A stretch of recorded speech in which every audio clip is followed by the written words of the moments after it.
Hello বন্ধুরা, তো প্রতিদিনের মতো আজকেও আমি চলে এসেছি আমার লাঞ্চ থালি নিয়ে।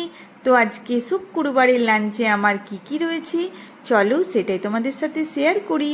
তো শুক্রবারের লাঞ্চে রয়েছে আমার গরম গরম ভাতের সাথে গন্ধরাজ লেবু, একটা ছোট্ট লঙ্কা নিয়েছি, তার সাথে আমি আলু সেদ্ধ নিয়েছি। তো আলু সেদ্ধটা আজকে জিরে ভাজা, লঙ্কা ভাজা আর পেঁয়াজ ভাজা দিয়ে মেখেছি। তার সাথে রয়েছে পটল ভাজা গরম গরম। আর অনেক দিন ধরেই মুসুরি কলাইয়ের বড়া খেতে ইচ্ছে করছিল, তাই আজকে বেশি করে পেঁয়াজ দিয়ে মুসুরি কলাইয়ের বড়া ভেজেছি গরম গরম।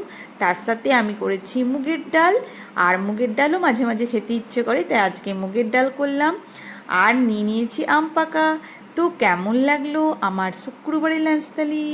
শুভ দুপুর বন্ধুরা, সবাই ভালো থেকো, সবারই দিন খুব ভালোভাবে কাটুক।